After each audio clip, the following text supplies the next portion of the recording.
Radio Raheem here with the chairman, Bob Arum. We're at Madison Square Garden in the theater. Just a couple nights from now, Conlon is going to make his pro debut in grand fashion. Not many fighters get to start out this way. What makes him so special to start his career at Madison Square Garden? Well, he's a terrific talent, and he has the whole country behind him. And in fact, a lot of people around the world, because of the way he reacted when they screwed him in the Olympics, where he clearly annihilated a Russian fighter, and they raised the hand of the Russian, even though he was so beat up he couldn't even continue into the next round. It takes courage for an amateur fighter to stand up against the Olympic Commission, and we've seen some bad decisions in the Olympics, so credit to him for that. And he's got a country on his back, like you say. That's not the first fighter you've had that has a country on his back. The most famous, certainly today, is Manny Pacquiao. We're all kind of trying to figure out what we're going to expect next from him. Is it Horn in Australia? Can you straighten out what we're going to see next from Pacquiao and where?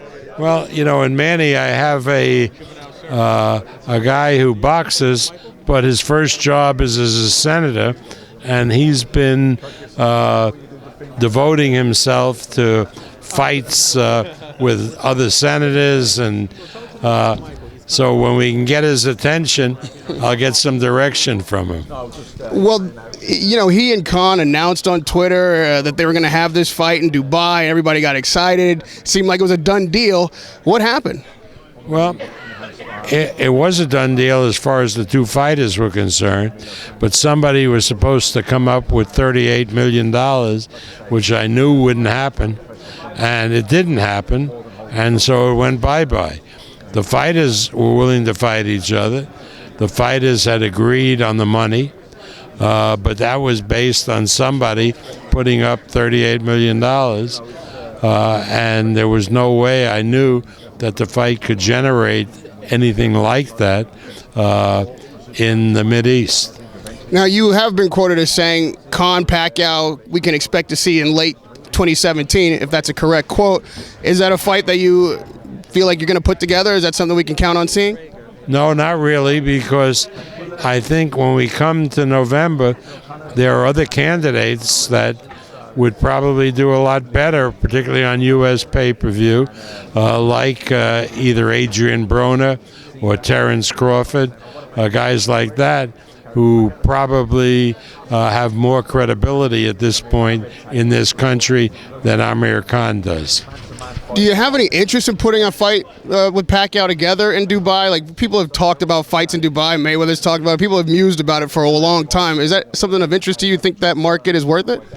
Well, the problem is that people get involved in that part of the world and they talk boxcar numbers which aren't realistic.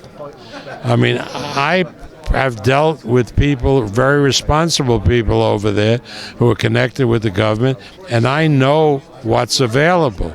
The real problem with doing a fight in Dubai is the time, because in order to get it Saturday night in the United States so you could do pay-per-view, it's Sunday morning early in the Mideast.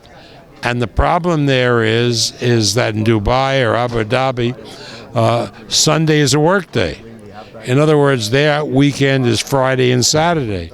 So it really doesn't work. And that is the real problem in how we get it done. Is one possibility they've raised is maybe we do it Saturday morning for Friday night back in the United States, and then the cable companies and the satellite providers don't think Friday night works very well, particularly on the West Coast, because people are just getting home from work, you know, at 6 p.m.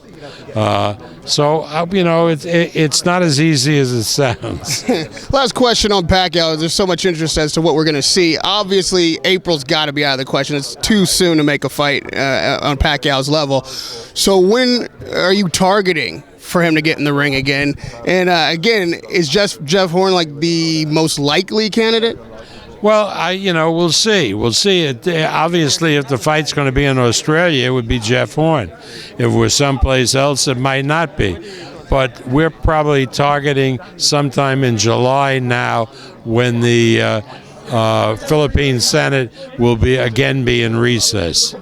New York has been a hotbed of fights. I will have been here 3 weeks by the time the Triple G fight is over. Last week, so much anticipation, fanfare over Garcia Thurman. They performed at the Brooklyn at the Barclay. Did you see that fight? What did you think of it? Well, Garcia and Thurman are very good fighters, but it was a very disappointing fight, because if guys have an audience like that, they deserve, like in the days when Ray Leonard and Tommy Hearns were fighting, to go all out and to make it a battle. Neither guy was prepared to risk anything and take the fight to the other guy. As a result, it was a fairly boring technical fight. They're both good fighters, and I don't think boxing was served well by their performances.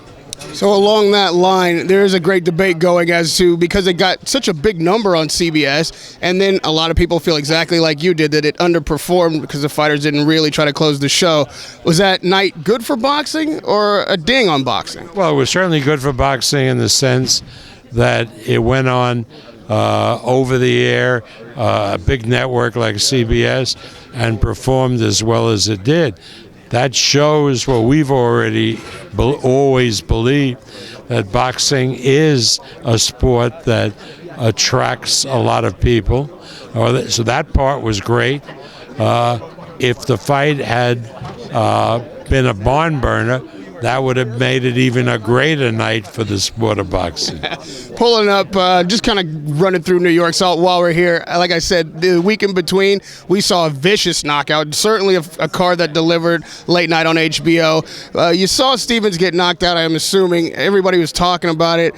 Is that one of the most vicious knockouts you've seen? And after a knockout like that, does a guy continue? I mean, with 6 losses, you think Stevens is maybe consider hanging him up?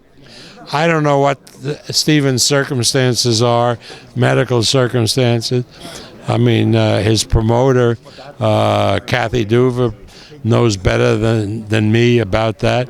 So I wouldn't tell a guy to either continue or to quit, because I would be talking without real knowledge. I thought it was a very, very good knockout, but Lemieux is limited because he gets hit too easily. So a guy like Golovkin can take him apart. That being said, it was an entertaining fight, but the fight that preceded it, the Gamboa fight, was a tremendously awful fight. I mean, Gamboa is a joke. I mean, he's obviously very, very talented, but he's a guy who won't engage. He wasn't fighting King Kong. He should have gone in and tried to destroy him. Well, a guy we know is going to go in and try to destroy his opponent will come up right after your fight at the theater. We're going to move over to the Garden on Saturday night and see Triple G versus Danny Jacobs. What are your thoughts on that fight, and what kind of chance do you give Jacobs on Saturday night? Well, first of all, Jacobs is a very good fighter, real good middleweight, and as such, has a chance with anybody. But Triple G is special. I mean, he is a real destroyer. I give Jacobs a chance, but I don't give most fighters a chance with Triple G, because he is that good, and he hits so hard, and he takes a good punch. Beating Triple G is a very, very hard task.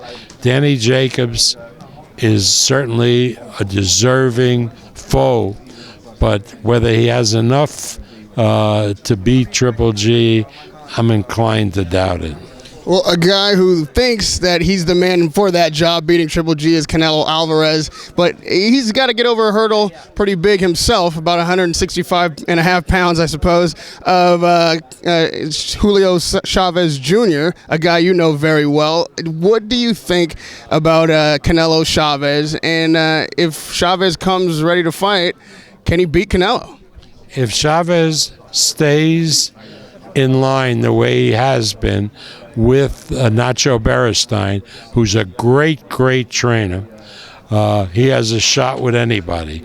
Chavez is a much better fighter than people give him credit for.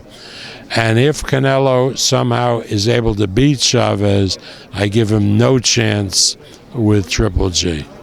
And lastly, Bob, we've got a UFC superstar carrying the flag in for Michael Conlan on Friday night. You've had your back and forth with the UFC, but obviously you're open to that being a part of your show. How do you feel about McGregor as a fighter? And then you know where I'm going after that. So let's just talk McGregor first and being a part of your show. McGregor is a great MMA fighter. That doesn't make him a boxer. You need training and experience, particularly if you're thinking about fighting one of the best fighters in the world, if not the best, in Floyd Mayweather. That is a joke. I mean, Mick Conlan has had tremendous amateur boxing experience, which McGregor hasn't, and if I decided in his next fight to put him in with Lomachenko, people would send me to the insane ward in the hospital because he doesn't have the experience at this point to fight an experienced fighter like Lomachenko. McGregor is a great athlete, a great MMA fighter. He doesn't have the experience, right, and who knows about ability to fight somebody like Floyd Mayweather.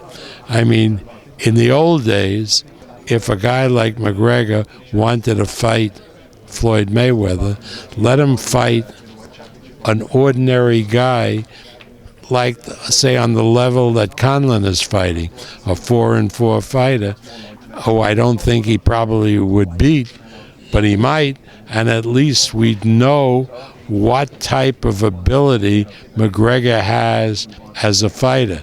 To sell a McGregor Mayweather fight, to my mind, is a flim-flam.